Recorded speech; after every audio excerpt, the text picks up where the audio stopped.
Dana, can you hear me?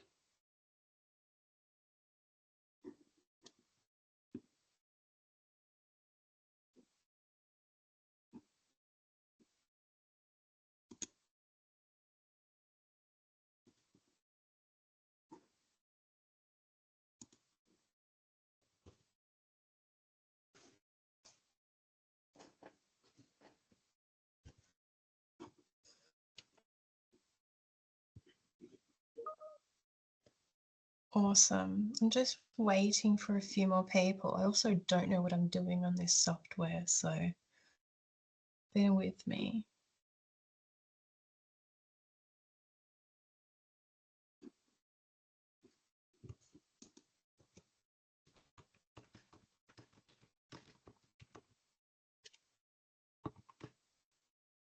Oh, good.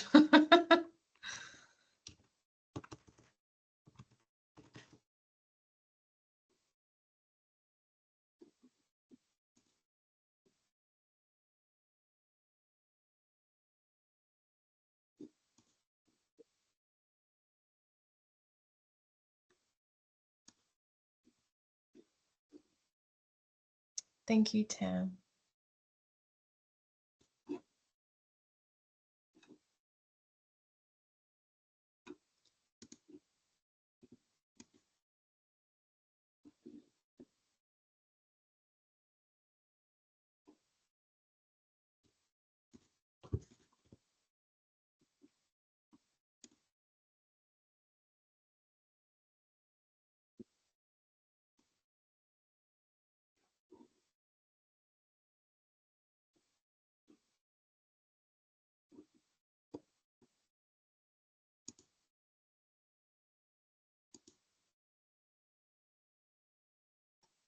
I'm just going to mute myself for a minute and come back in a few. 15 people signed up, so I'm hoping some of them turn up.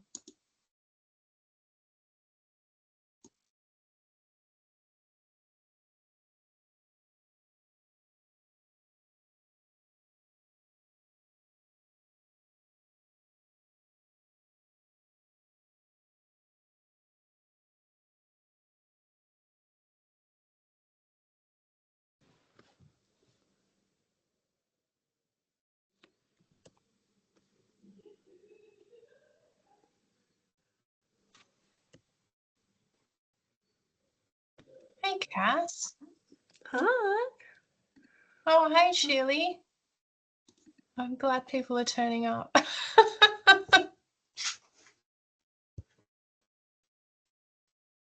I'm just going to wait a couple more minutes and just see who else turns up. Otherwise, I'm going to get started pretty quickly because there's a lot of content to cover and I'm just going to go through it really fast, I think.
Can you guys see the slide?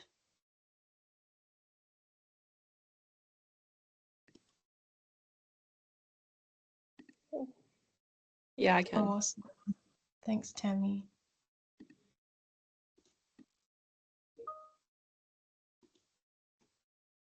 Oh, hey, Christy, how are you?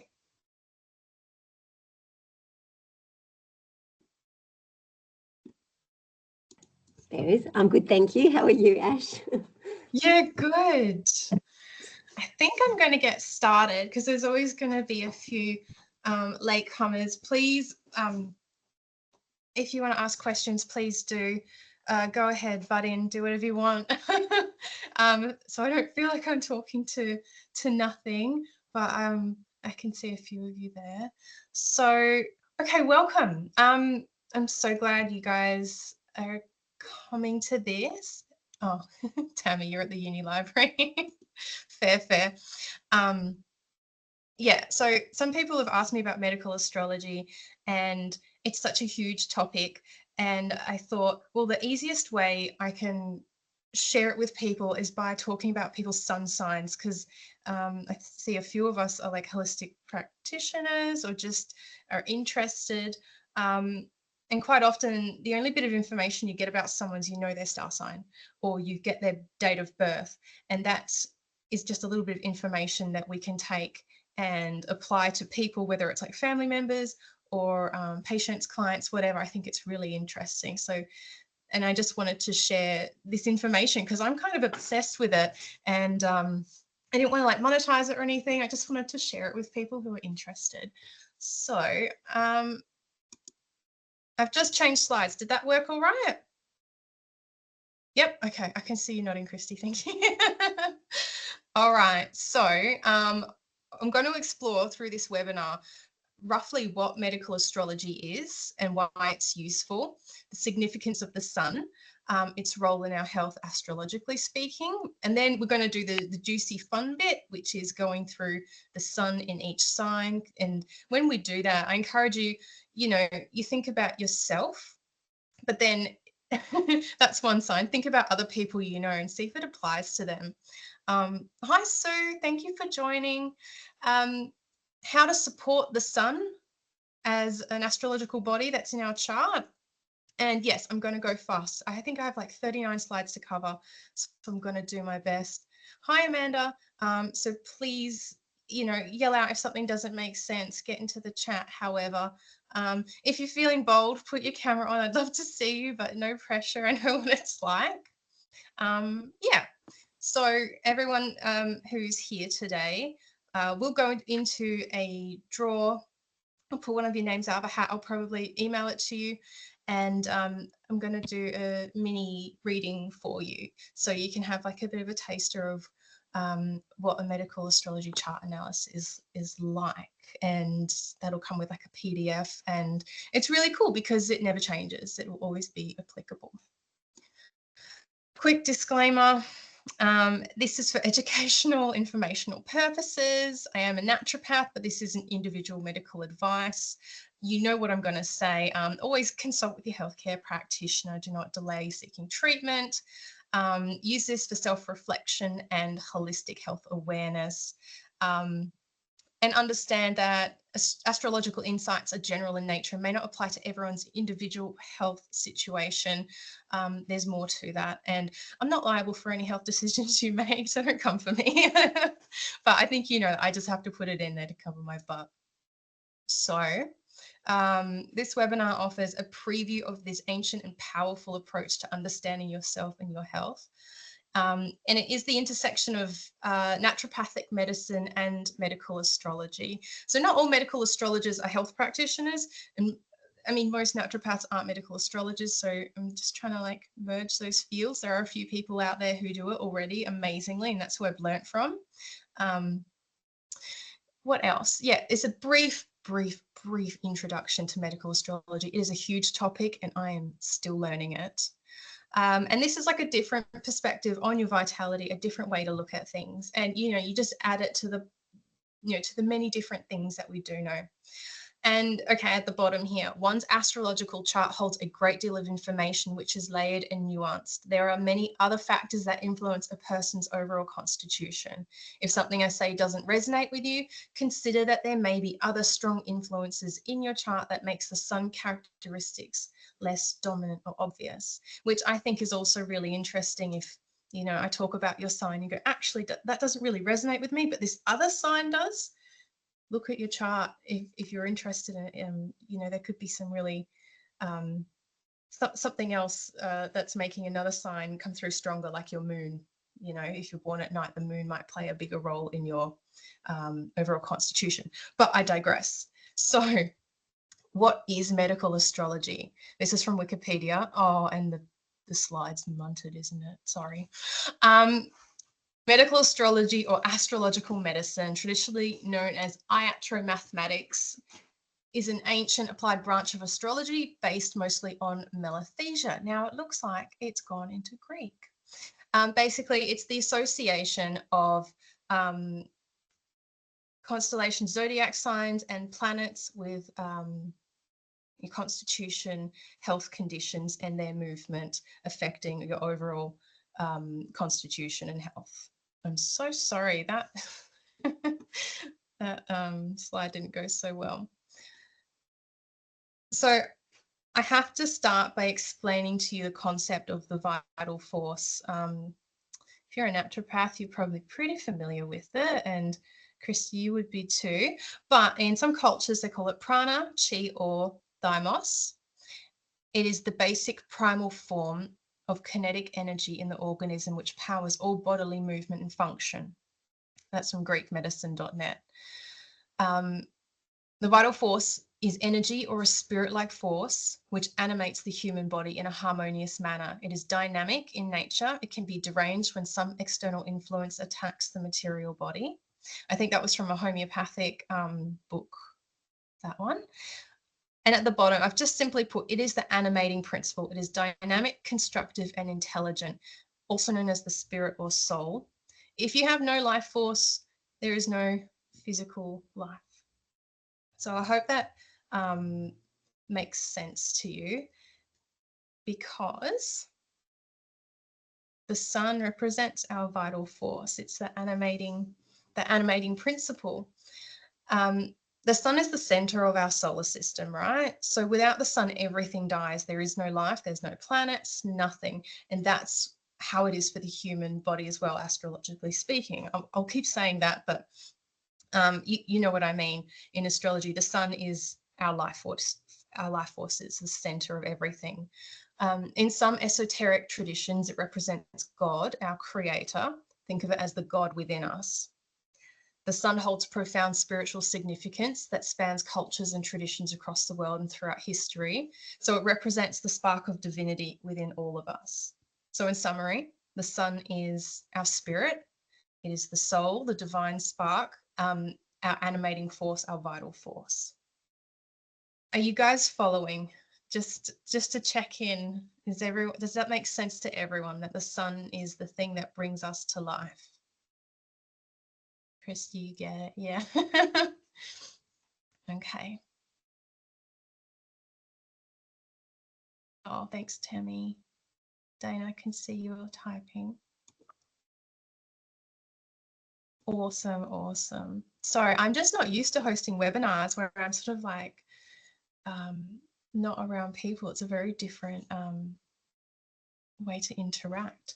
Okay, so the sun itself in medical astrology. Let's understand the sun. It is hot and dry. Makes sense, yeah? Like you look at the sun, hot, dry, easy. Its qualities are fortifying and tonifying, which means it brings strength, yeah? It is radiant and masculine. And I think these are all quite intuitive. So, you know, there's nothing surprising about it. It's hot, it's warm, it's masculine, yeah. It represents the life force and the quality of the incarnate spirit. In medical astrology, it is sometimes called the life battery. So its placement in our birth chart tells us how the sun's energy manifests and flows through us. Just as the sun sustains life on Earth, our astrological sun sustains our individual being. Its position in the chart reveals the strength and quality of our life force, indicating how effectively we channel and harness this energy during our physical existence, how our spirit manifests physically in the world. Yeah. So, health associations. Now, this is quite general, like really general, because medical astrology can get really nitty-gritty. But generally speaking, the sun can indicate the health of the sun, or where your sun is positioned, can indicate certain health strengths and vulnerabilities, very specific to the sun. And it represents vitality and energy levels. So a really well-placed sun will indicate or will give robust health, vigor, high vitality. If your sun is challenged by either the sign it's in or its relationship to other things in your chart, it may bring fatigue, exhaustion, burnout.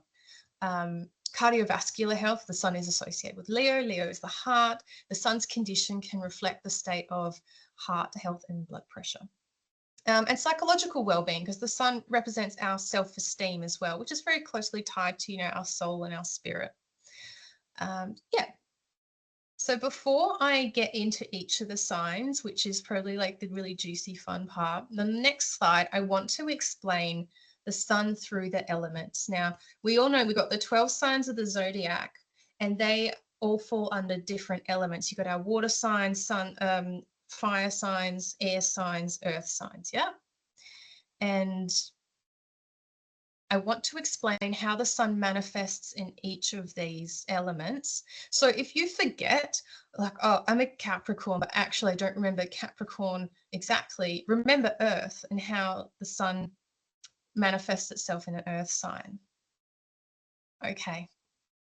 So when the sun is in a fire sign, it shines the brightest. Its light will radiate most freely.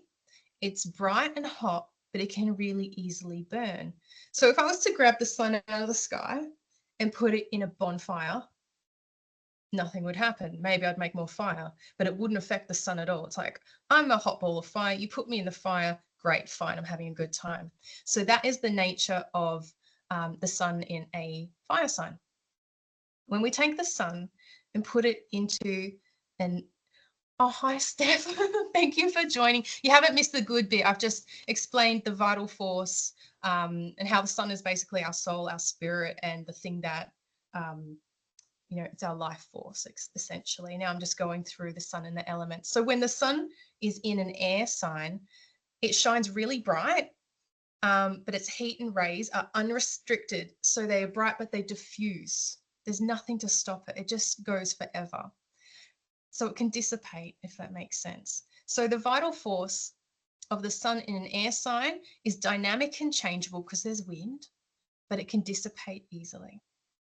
The sun in a water sign, when the sun is condensed in the cooling medium of water, it transforms into an undulating ribbon of stifled, diffused lights. Its rays kind of scatter with the water.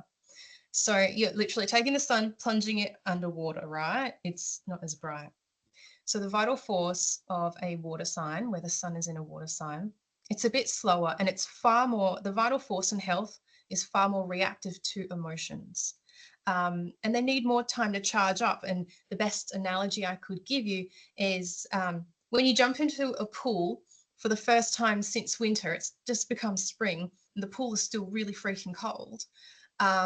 But you give it a week of sunshine and it warms up. That's the nature of the sun in a water sign. It needs time to warm up. Sun in an earth sign, light slowly penetrates the densest matter. Its energy is less vigorous as like a sun in a fire sign, but it has a long-lasting quality as its energy is dispersed slowly and over a long time. And the analogy I could give you is after a really hot day where the ground warms up or the bitumen warms up, and then the sun goes down, but the ground is still warm.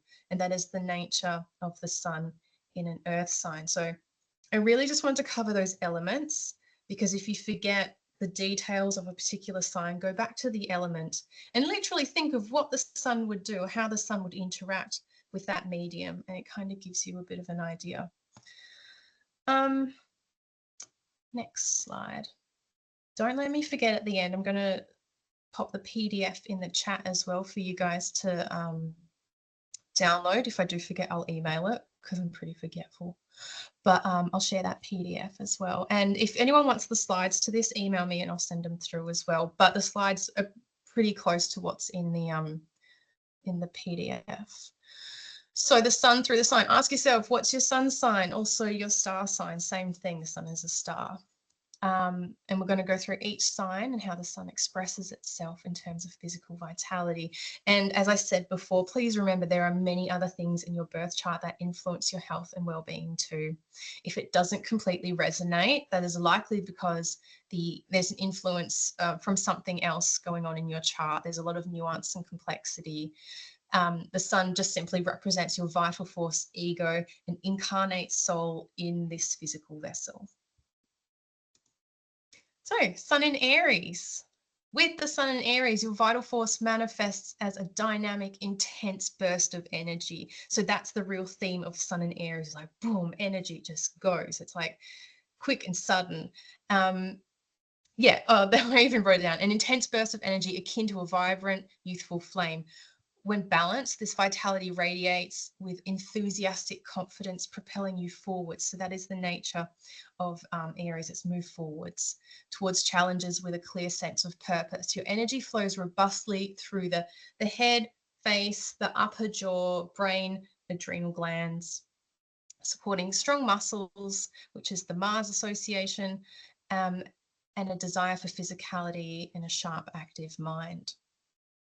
So when balanced, an Aries can be steady, but they'll have an invigorating energy. They're enthusiastic and confident.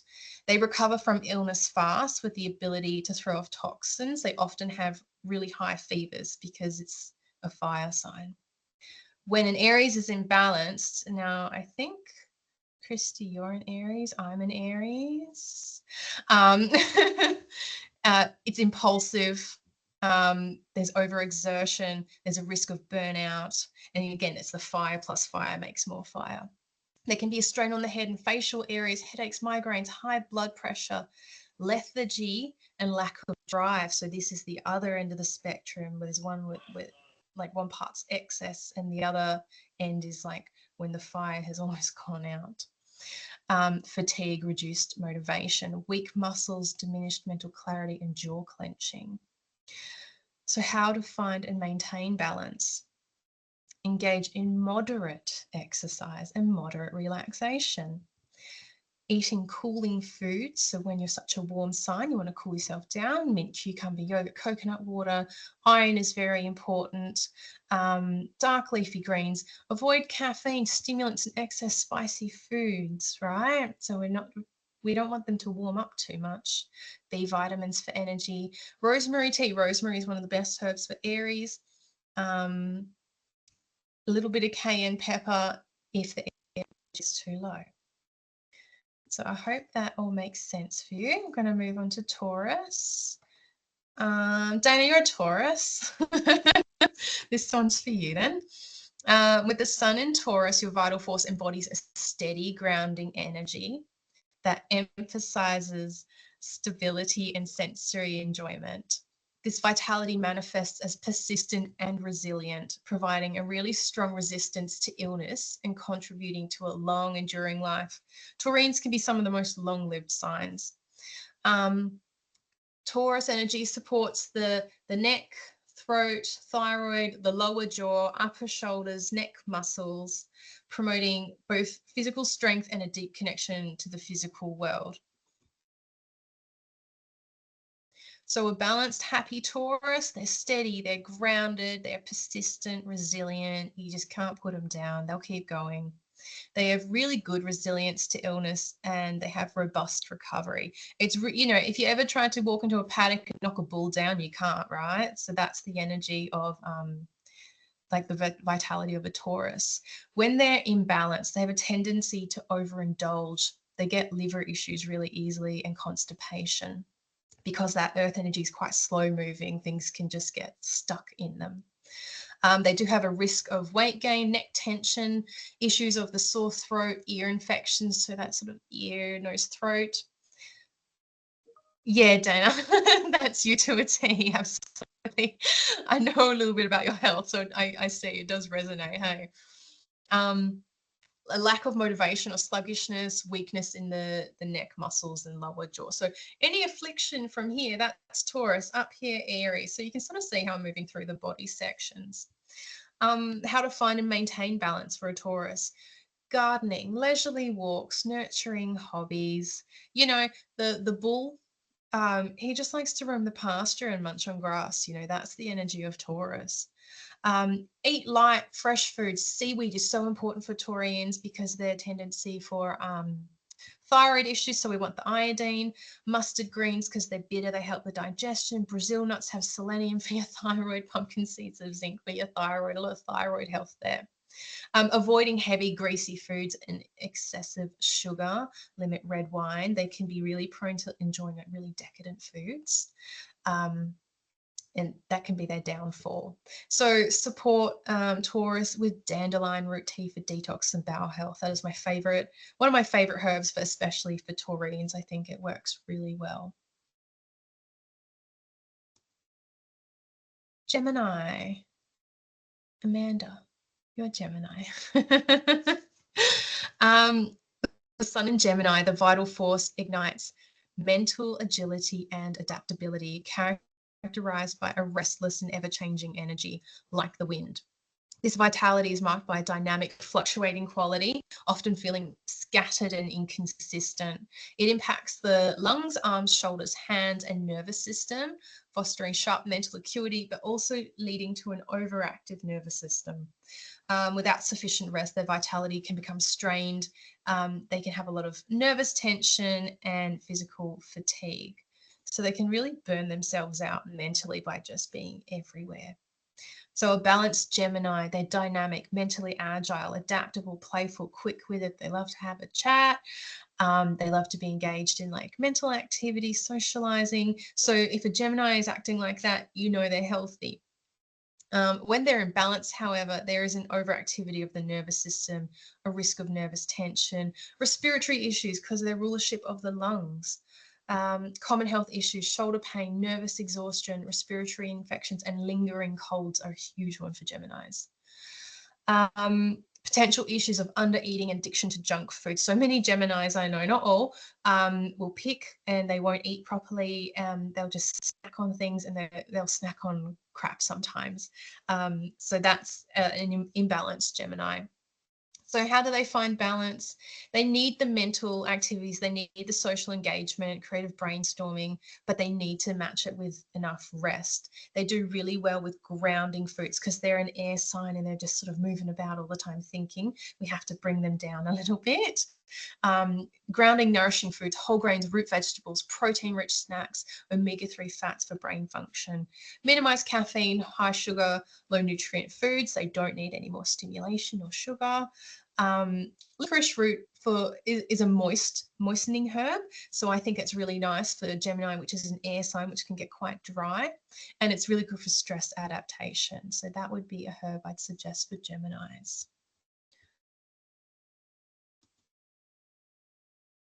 Okay, sun in Cancer. The sun in Cancer, vital force requires careful protection. If this is your sign, feel free in the chat to let me know because I know some of you, I know some of your signs, but I'm not sure of everyone's. The vital force requires careful protection and frequent replenishment. This vitality is characterized by heightened sensitivity and emotional resonance. They need a lot of solitude to restore their strength. That's why the crab has a shell so it can hide. The life force can be a bit weaker in this sign with physical exertion potentially straining their energy reserves. So they're quite delicate in some ways. Health and well-being is notably enhanced by moonlight because the moon is Cancer is ruled by the moon. Vitality impacts the chest, breast, stomachs, digestive system, and uterus. That is a very short description. It does all these signs rule like heaps and heaps of little things, but these are the generals that I'm giving you. And this emphasizes the need for emotional and physical nurturing to maintain physical balance. So their physicality and their life force is really maintained by emotional care. So sun in Cancer, Cancerian person, when they're balanced, they are protective, they have this emotionally resonant energy, they're sensitive, they're nurturing, they love to be at home cooking, doing creative projects, like they can be quite insular. When they're in balance, though, emotional stress will cause digestive issues. There's a risk of fluctuating appetite, so they'll eat a lot, like emotional eaters, or they'll eat nothing. And weight issues are quite common with Cancerians. Common health problems, digestive problems, fatigue, allergies, emotional instability, depression, and edema. So water retention, think Cancer is ruled by the moon, tides, and water. So they all sort of tie in together. How to find, maintain balance. They need alone time and they need time to recharge by themselves. They should eat comforting foods, not comfort foods, but comforting foods. Soups, casseroles, eggs. Eggs are a very lunar food. Dairy is a very lunar food if it's agreeable with you. Cooked vegetables, probiotic foods, and that's again to support the digestion in the stomach. Minimize foods that cause stomach upsets, very sensitive actual stomach and digestion, so they really have to pay attention to that. Chamomile, I think, is a lovely herb for Cancerians because chamomile does have an affinity for the stomach and digestion, but it's also very relaxing, and lemon balm as well.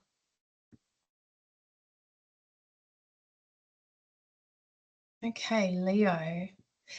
Leo, the sun is at home in Leo. The sun rules Leo. So it shines with its most radiance here. It gives exceptional vitality and enormous life force energy. I don't know if any of you guys have met Leo. I mean, I'm sure you have, but if you know any Leos in your life, they can be quite bombastic and they love to be the center of attention, but you kind of don't hate it because they're just kind of, I don't know, they're quite fun. Enormous life force energy. Anyway, this makes for someone who may frivolously misspend their physical energy. So the natural warmth of the sun in Leo gives rise to a tendency towards drying out and dehydration. So again, we take in the sun and put it in a fire sign. Things can get hot and dry. Due to abundant heat the heart, back, spine, thoracic in particular, and bone marrow are where the life force resides for Leo. So you think, Leo, lion heart. So a balanced Leo, they are radiant, energetic, friendly, warm. They have this seemingly unending vitality and energy. They recharge their energy by basking in the sun and surrounding themselves with friends and creative pursuits. Their energy resides predominantly in their heart. So an imbalanced Leo, a Leo's vitality is actually really hurt when they don't experience adoration, which I giggle at, but it's kind of true. Often presenting as heart issues. So this is going to the mind-body medicine stuff, but Leos are so prone to heart issues, and quite often that comes from a sense of not being appreciated, not having adoration, having their heart hurt in some way. So yeah, any kind of cardiovascular issues, particularly hypertension, arrhythmias, stress, stroke, also back issues, scoliosis, backache, spinal cord diseases, overexertion. I know some of them sound like pretty extreme, but more likely to be like just a heart issue or they're running a bit hot. So how to maintain balance? They have to have time with friends. They have to have leadership roles. They have to be social. They have to be the center of attention for a little bit. They do really well on a Mediterranean diet just because it's, it's really beneficial for cardiovascular health, but not avoiding red meat. Lions eat meat. So it's quite a literal metaphor, but, vegan Leos, vegetarian Leos, it's, I mean, they can, but generally wouldn't recommend it. But so the Mediterranean diet with red meat, but also the leafy greens to cool off the hot energy. And because they're the king of the jungle, they can act like royalty, right? So they need the luxurious foods in moderation. Avoid alcohol. Alcohol is energetically very hot. Some people call it fire water. So avoiding alcohol, especially for Leos, and hydration is very important because they are of all the signs, they are most likely to suffer dehydration on the reg. Sun in Virgo. Exceptional stamina, quick moving, vital force. This is an earth sign, but Virgo is ruled by Gemini, which is quite quick moving and airy. So of the earth signs, this may be like the lightest.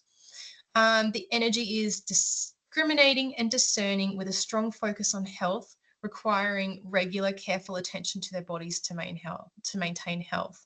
Their life force resides in their digestive system, small intestines, pancreas, and nervous system. So really talking about the gut-brain axis, like Aries is the brain up here, but Virgo is a bit more the gut-brain. Yeah, they must pay attention to their gut-brain axis. Absolutely. Okay. When they're balanced, they are detail-oriented, health-conscious, efficient. They thrive on routine, skill-building activities. They have a strong connection between mental and physical health. Their vital force moves quickly, but is really enduring. When they're in balance, they're prone to digestive issues so much. Anxiety and stress-related ailments, IBS being like a real prime example of a Virgo issue. They may experience low blood sugar or small intestinal bacterial overgrowth. They can tend towards under-eating or obsessive behaviours around food. How to maintain balance, sorry. They need routine, fitness routines. They make great yogis. Follow a clean, organic diet, regular eating schedules. They've got to avoid heavy, greasy foods, excessive caffeine. Light, easy digestible foods and herbal teas do really well. A lot of Virgos you'll find they might tend towards vegetarianism as well. They need stress reduction techniques like meditation, sort of like vagal nerve toning, like things that help the mind and the gut talk to each other and not stress each other out. Foods that support digestive health and nervous system function: fennel to reduce intestinal spasm, and lavender to reduce anxiety. So fennel and lavender are really nice Virgo herbs. Libra. So we've just gone halfway through. I'm flying through this. This is great. If you guys have questions, please. Yeah, Tam. Yeah, you're a Virgo and you definitely fit a lot of that. Sun in Libra. So directly opposite Aries is Libra. They love balance and harmony, and they have a really gentle vitality, but it can be really easily diminished when not cared for. Yeah, and they're notorious for being like super chill about their health and not really giving a crap about it. The vital force is pleasant and relaxing. However, the sun may struggle to radiate its light here with much power. The life force for Libra resides in the kidneys, lower back, endocrine system, bladder, and skin. So when balanced, Libran is harmonious, socially graceful, aesthetically attuned, enjoys balance in all aspects of life, thrives in pleasant, beautiful environments, easygoing, gentle vitality. So Libra and Taurus, but Libra is ruled by Venus, and you think of everything Venusian, like it's all like beautiful and decadent and doesn't want to work hard. So when they're in balance, they're quite prone to kidney issues and skin conditions. Venus about physical attraction, the skin, yeah. Endocrine hormonal imbalances as well are a very Libran issue. They may experience lower back pain, adrenal burnout, or sugar addiction. So many Librans. When people come into clinic with me, I don't always tell them about the astrology, but I look at their sign. And I've had a bunch of Librans come in, and these themes keep coming up, like the sugar addiction. They're sugar fiends. They freaking love it. Kidney stones, acidity, diabetes, they can undo themselves with years of indulgence. So how to find balance? They need to engage in art and design activities, gentle social sports, pleasant walks.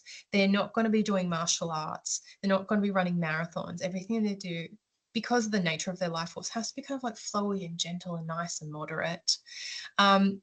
They need to take an interest in matters of health and minimize sugar intake. Sugar is often their downfall. An alkaline diet is really good for Librans. Fruits, hydrating foods, seaweed for endocrine support again. Kidney cleansing, so that's like your hydration. They do well on like juice, vegetable, fruit juice fasts, but don't go do that without talking to someone, like a health practitioner. Avoiding highly processed salty foods, and keeping the kidney region warm and covered. In astrology, the sun is exalted. It's exalted, yeah, in Aries, and directly across from Aries is Libra, and that's where it's in its fall. So the sun does struggle in Libra, and that's another reason why the kidneys need to be kept warm. Like, imagine if the sun is literally in that region, keep it warm, keep that sun warm. Scorpio, mysterious Scorpio. So these individuals have an intense vitality and deep transformative energy. They have a really powerful drive to overcome health challenges, and they possess tremendous regenerative abilities. The life force for Scorpio resides in the reproductive organs and excretory system, so bowels, bladder, sweat, anything that comes out of your body. That's pretty scorpionic. So when balanced, a Scorpio is intense. They're resilient and deeply perceptive. They have a strong regenerative ability and a powerful will to overcome health challenges, tremendous ability to throw off toxins, possibly the toughest and hardiest of all signs. Scorpio, have I written it here? They quite often will have chronic health issues, and they quite often will overcome them. There is a challenging nature to being a Scorpio. You will face lots of challenges and in health as well. But by their nature, like they're magnetic, they have a magnetic nature. So they'll draw shit to them, but they also have this amazing ability, like the phoenix. So to be reborn and learn from that.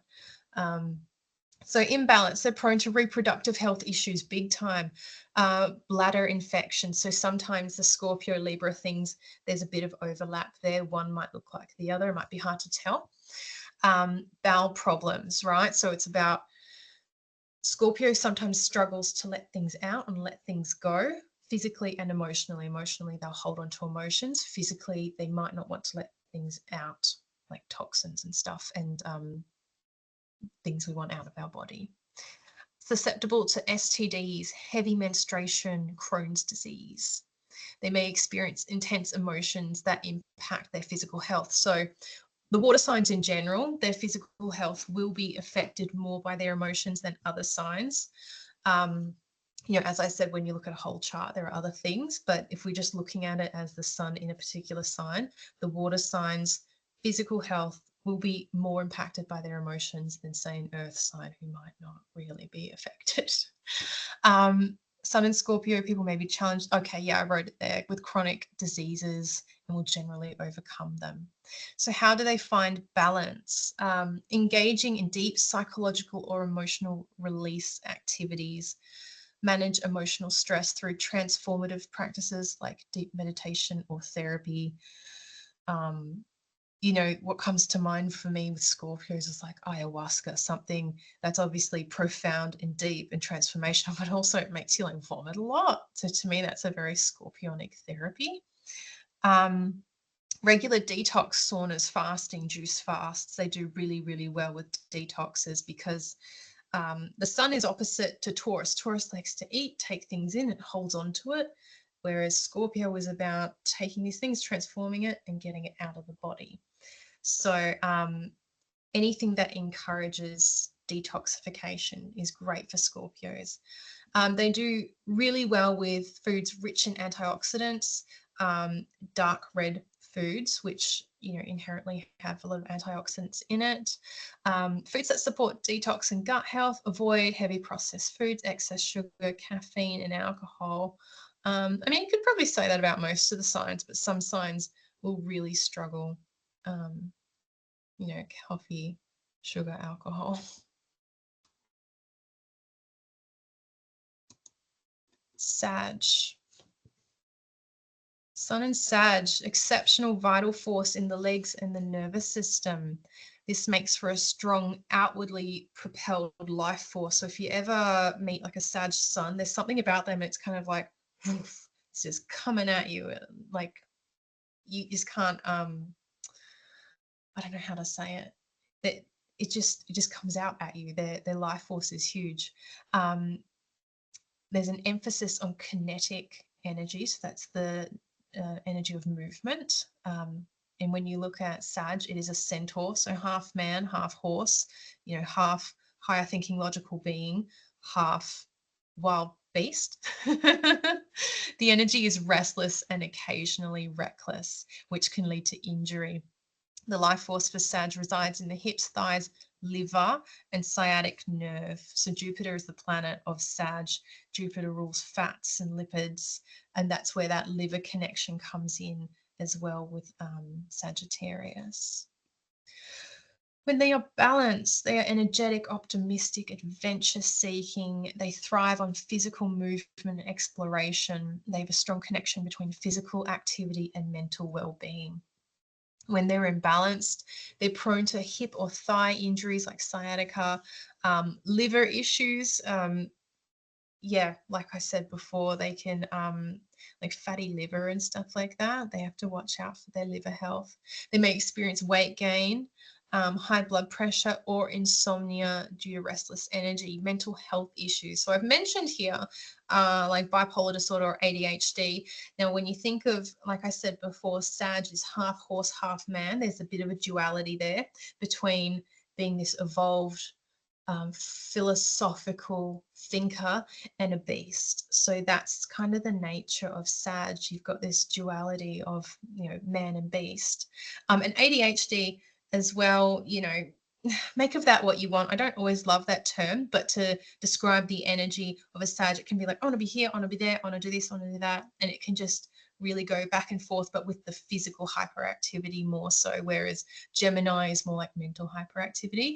And in saying that, Gemini and Sag are opposites in the zodiac wheel. So anything that's opposite, they sort of have a relationship to each other.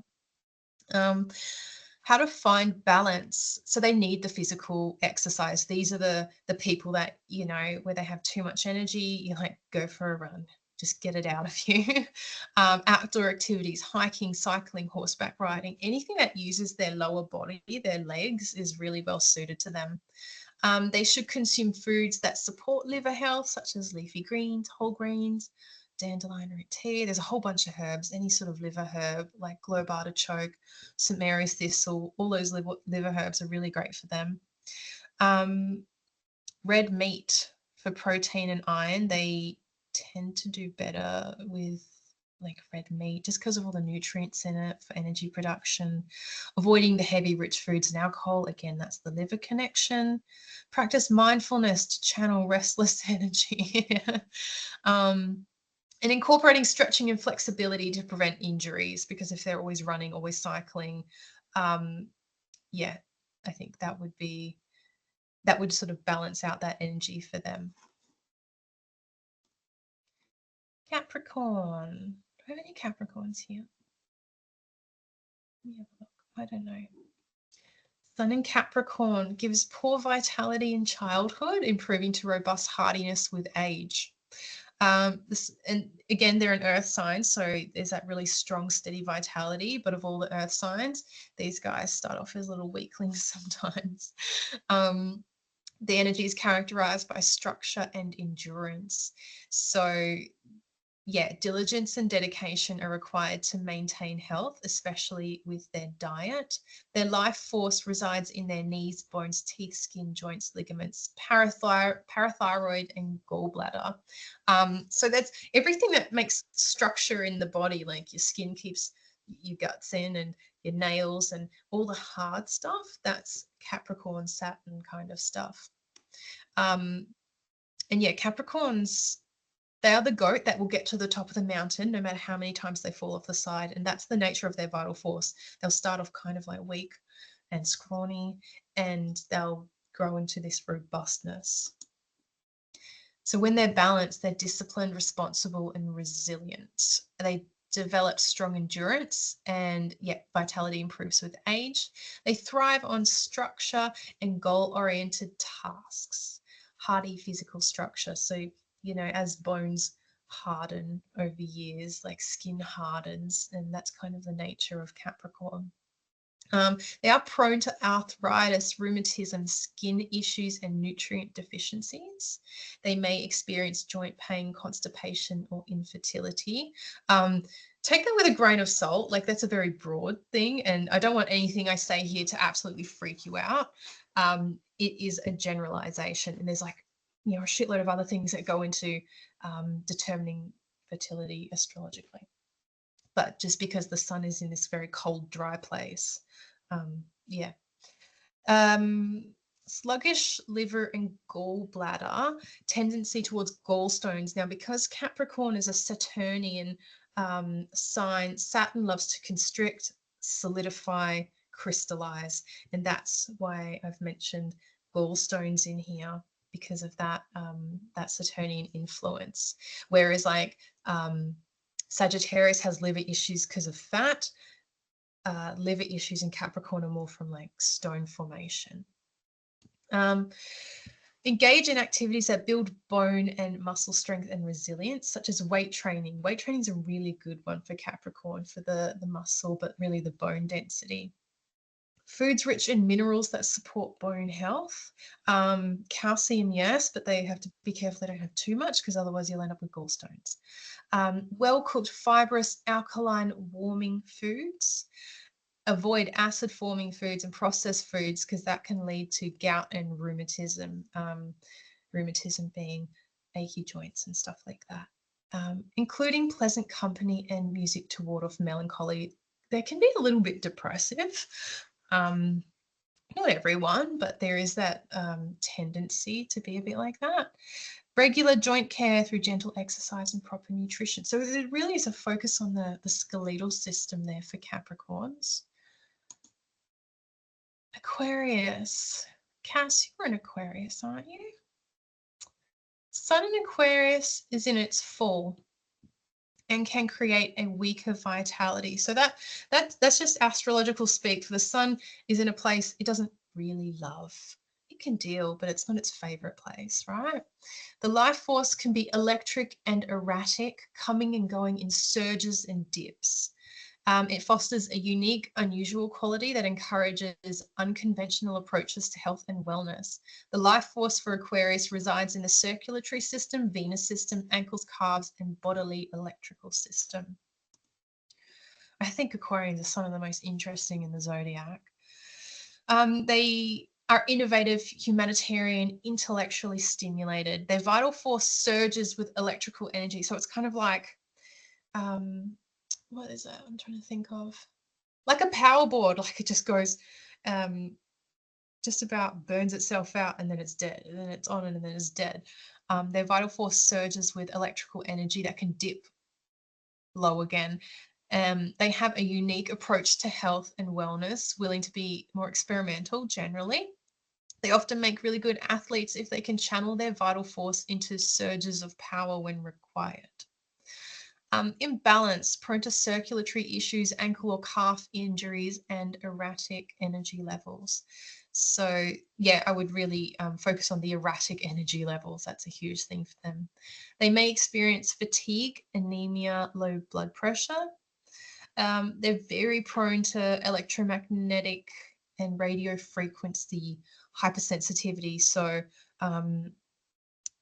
the frequencies put out by technology can really rattle their vital force. So to find balance, consume foods that support circulation and build blood. And that's why I mentioned anemia before. So I think it's a bit of a older medical term, like blood builders. I think they use it in Chinese medicine and maybe in old Greek or traditional European medicine, blood builders. So that is like iron and B12, so that we don't have like anemias and deficiencies like that. Ginger, garlic, red meat, dark leafy greens. prioritize organic products. So I think they're very sensitive to like chemicals and pesticides. Avoid caffeine because we've already got that erratic surging energy. Too much salt. Salt's a bit of a controversial thing. I'm not going to go there. But traditionally speaking, if salt causes hypertension, avoid salt, and refined carbohydrates again for the energy levels. They do really well with oily fish and eggs because there's some really beneficial healthy fats in there that are great for the nervous system. Grounding exercises are a must. Also, water-based activities.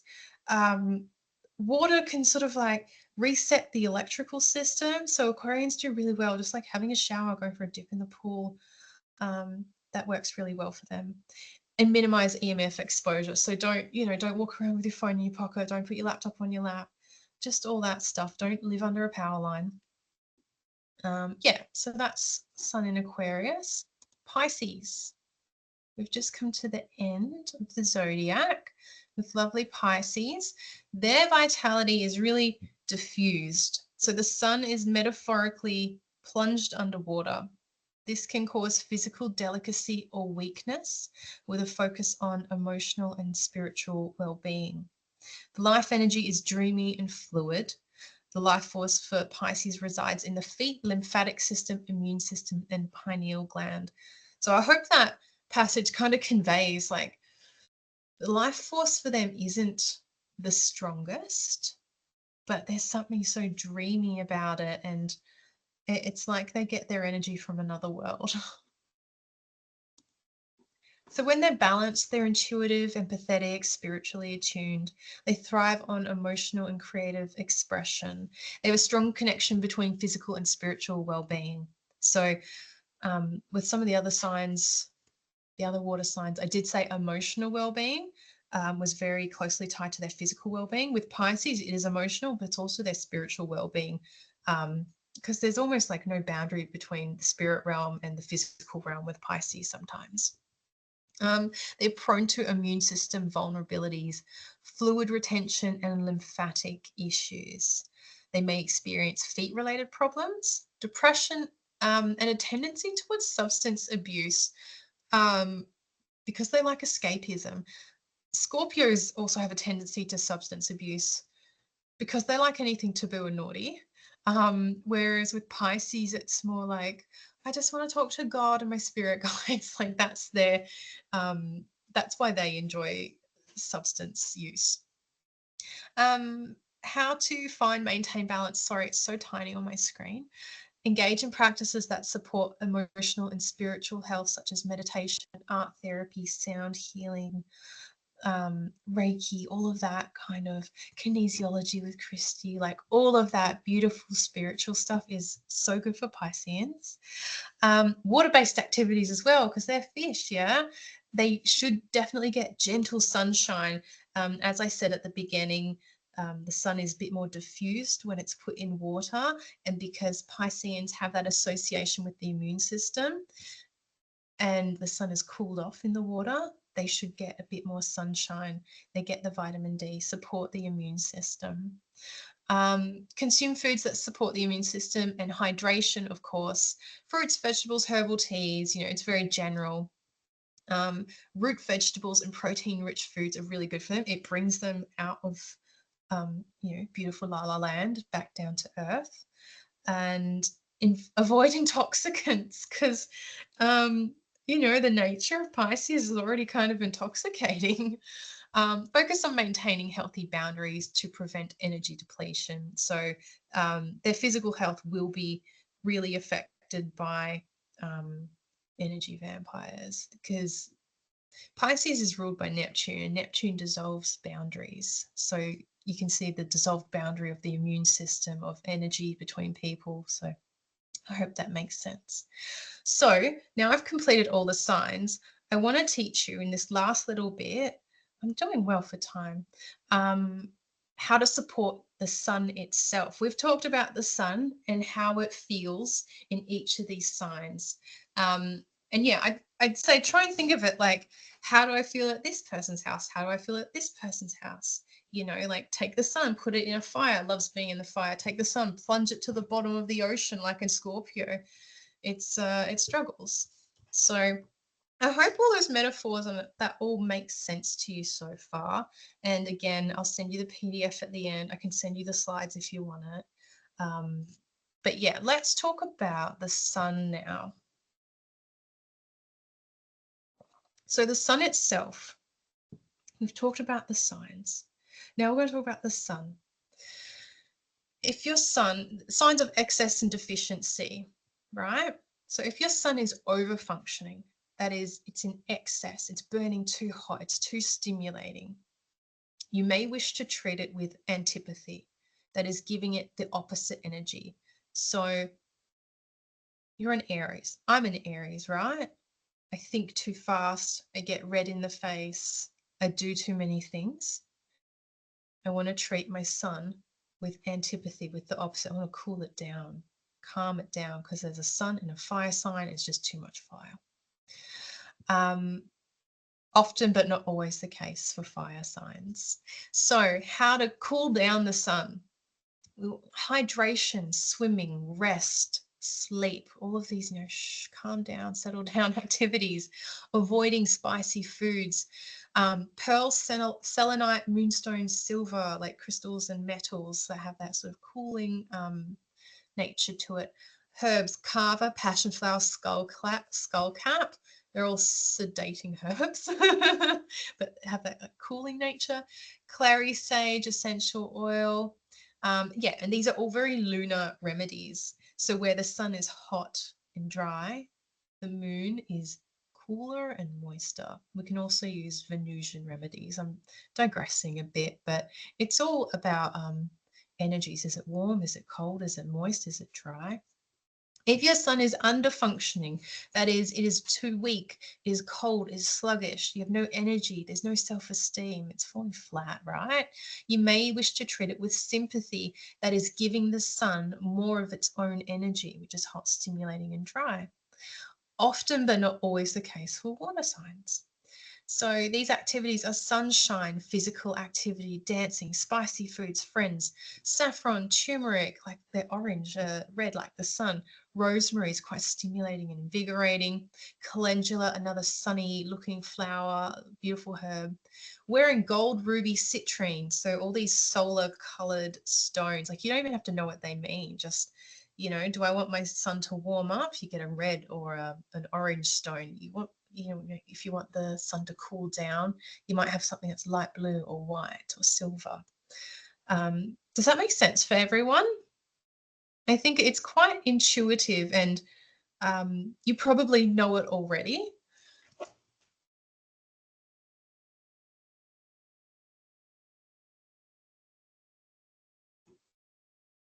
Okay, so nearly done. I'm going to recap. The sun's position in our chart represents our core vitality. Each zodiac sign influences this vital force differently. Support your sun via treatments for your sign, but also support the sun itself. So you're a Cancerian. Do all those Cancerian things, but then go, oh, is my sun too cold? Am I too do I lack energy? Then you want to warm the sun up. Someone tell me if that makes sense. So you're going through the sign, you're treating your sign, but you're also looking at the sun. And if you think your sun is over-functioning or under-functioning, you can address that too. But don't think about it too much. Like if it's confusing you, just treat your sign. So your vitality, solar energy can change over time. So treat it accordingly. There are, what we call transits in astrology. So, things change. It's just the nature. You will always have your core vitality. If, you're a Taurus, you'll always be a Taurus, but there will be external influences, astrologically speaking, that maybe like upregulate or I don't know how else to say it, downregulate that energy. So treat accordingly over time. And yeah, this is an art and a science. There are no hard and fast rules. It is a mixture of intuition and knowledge. And oh God, I wrote it so tiny. And yeah, remember, you are more than your sun sign. Your astrological makeup is really, really complex. For example, if you're born in the daytime, the sun will have a slightly greater influence on your health than if you were born at nighttime, where the moon might play a bit more of a role in your well-being, your health. So it's just infinitely layered. Other important factors in your birth chart: the moon, it represents emotional health, fertility, cycles, digestion. Your ascendant, which is the sign that was coming over the eastern horizon at the moment of your birth, right? That's your physical constitution. Mars, that's your energy, drive, inflammation, muscles. Jupiter, growth, expansion, fats, liver. Saturn, structure, limitations, crystals, restriction, decay, bones, teeth, etc. And Venus, Neptune, Uranus, Pluto, Chiron, north-south node, midheaven. There's so many things, that's my point, in your chart. But the sun is like this, it's at the heart, right? So it will always be applicable. And that's why I chose to share this information with you, because if I was like, oh, what's Venus like through the signs? Most of you won't even know where to find your Venus, which, fine. But then it's not as integral and core, because remember, the sun is your spirit. It is your incarnate soul, and how it is, what's the word? How it is choosing to show up in this lifetime. So just contemplate, how does your sun sign energy resonate with you? Like, think about this later on when you're having a shower, whatever. Does it resonate with you? Does it not? Have you noticed these vitality patterns in your life? Are there areas where you differ from the typical description? And how might understanding your vital force help your health journey? Like, can you take any of this and apply it to your, everyday life and see if it is helpful?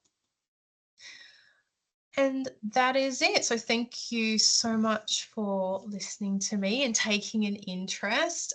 Any feedback, I would love it. I do offer medical astrology chart readings, analysis, as well as naturopathic consults and Reiki. So that's where you can find me. But yeah, that's it. So please, if you want to shoot me questions now in the chat, if you just want to unmute yourself, please do. I'm just going to work out how to add a file here, and hopefully you can all download it. And if not, I'll email it to you all. Let me work this out.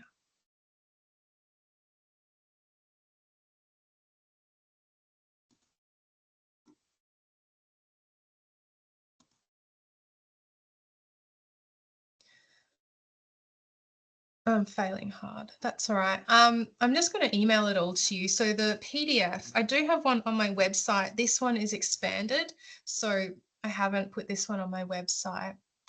I'll share that with you via email. And then I've also got this recorded. So if anyone wants recording, please let me know.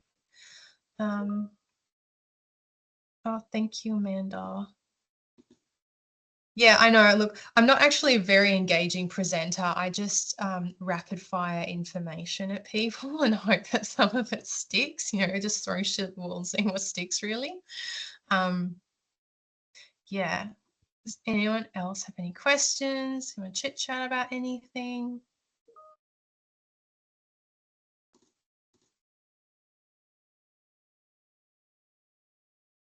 What would you recommend for a Virgo who really dislikes fennel? You hate fennel? Any carminative herb, which is just escaping my brain right now, like aniseed. Amanda, help me. Carminative herbs.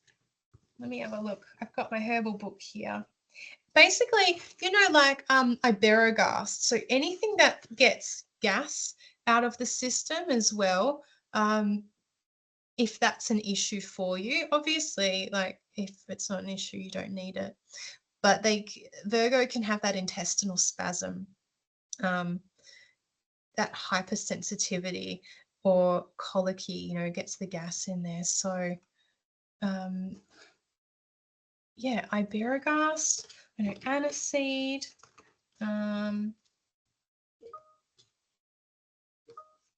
chamomile or peppermint. Thank you, Amanda. Terrible herbalist over here. Yeah, chamomile would be actually a really perfect one for Virgo as well because they're a little bit nervous. Steph, I'm an Aries. That makes so much sense. What's the best herbs for reflux? Oh, in general? It's hard to say. Astrologically speaking, there would be something in your chart bringing on the reflux, and I don't want to give out like medical advice. But yeah, I mean, you'd have to look at your chart to see kind of like what's transiting or what's causing the reflux. But in general, things like I'm trying to think like chamomile, sometimes peppermint, slippery elm bark. But I'm not meant to be giving out medical advice right now. But you can always your Dana's sister. Just send me an email. We can talk.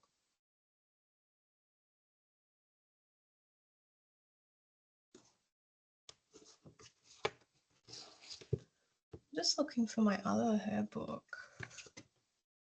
That's okay. It's really hard to tell what would be best for you for reflux without actually like knowing your full condition, because what's good for one person could make it worse for someone else. And I would hate to tell you something, then you go home and try it and you're like, my throat is burning. Okay,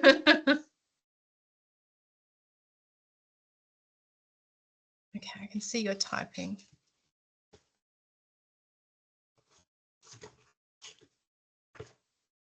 Does anyone experience exactly what their sign has? Like, does anyone fit their sign to a T? Okay, say hi to your kids, Dana. Yeah, yeah, Amanda knows what's up.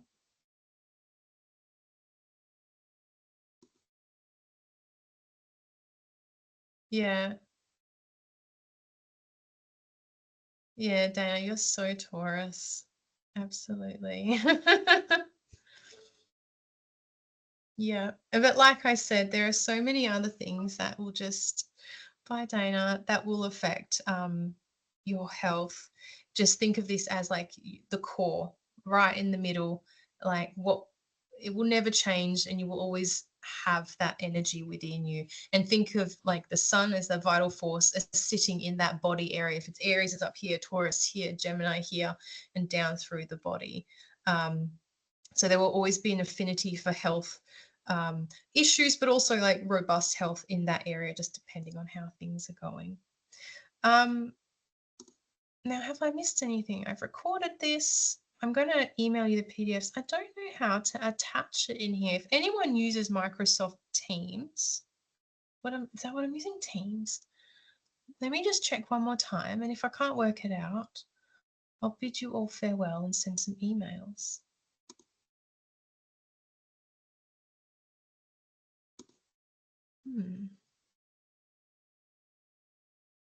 Okay, I think I can share a file.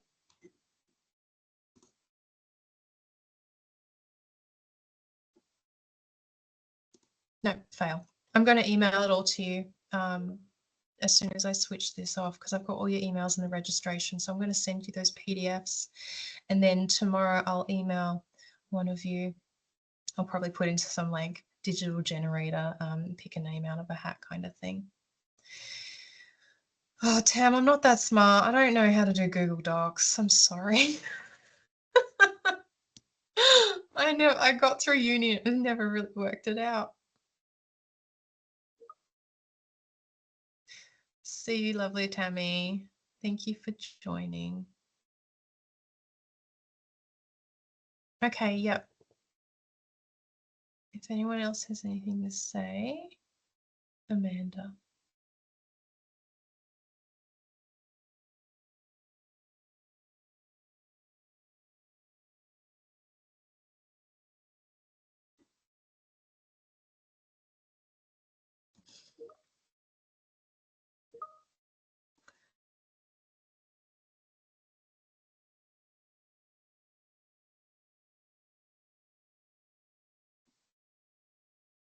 Sorry, I'm just waiting. You're all saying goodbye. Thank you. Thank you. Okay, no problem. Thank you guys for attending. That was great. I'm going to head off now and do some paperwork.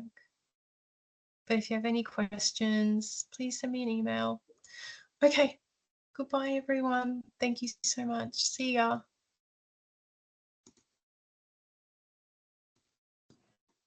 Thanks so much, Ash. Good night.